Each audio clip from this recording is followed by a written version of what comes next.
28. cikkely. Egyénileg célzott, kéretlen digitális reklám.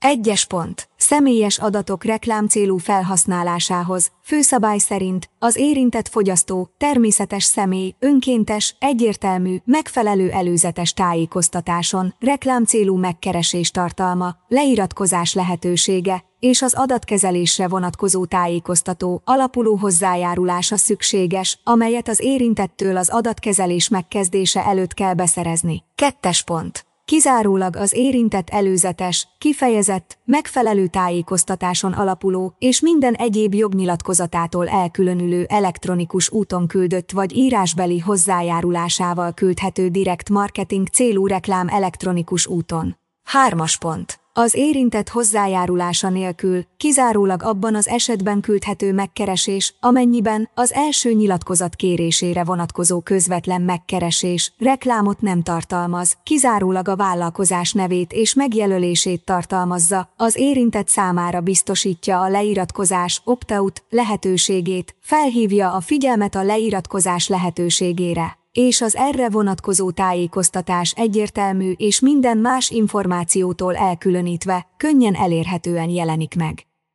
Illetve ha a fogyasztónak lehetősége van az adatkezelésre vonatkozó tájékoztatás megismerésére.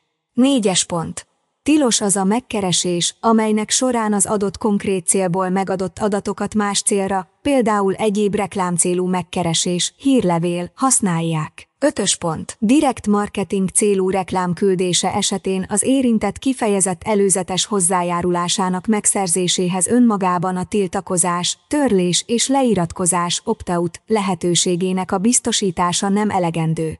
6. pont. Az adatkezelő a reklámcélú megkeresésre feliratkozással ösztönözheti a kampányban, például promócióban való részvételt, például dupla nyerési esélyt ad, azonban a feliratkozás nem lehet a részvétel, konkrét nyeremény vagy juttatás előfeltétele.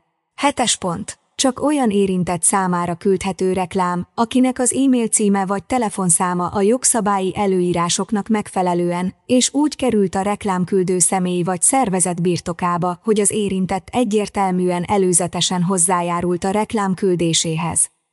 Ilyen reklámot csak az a személy vagy szervezet küldhet, aki vagy amely a fogyasztói hozzájárulást megkapta, illetve aki vagy amely a címek birtokába harmadik félként, ám a fogyasztó által erre egyértelműen és előzetesen feljogosított személy vagy szervezet közvetítésével jutott. 8. pont. Amennyiben az érintett él a leiratkozás jogával, akkor az adatkezelő a személyes adatokat nem kezelheti tovább, azokat törölnie kell. Az érintett fogyasztó részéről az adott adatkezeléssel szembeni tiltakozás, leiratkozás esetén semmilyen, a saját helyzetével kapcsolatos ok megjelölése nem szükséges és az adatkezelőnek nincs mérlegelési lehetősége. 9. pont. A leiratkozást legalább olyan egyszerű módon kell biztosítani, mint ahogyan az érintett a reklám küldéséhez történő hozzájárulását megadta. Például elektronikus úton tett nyilatkozat esetén nem várható el a lemondás postai úton történő megküldése.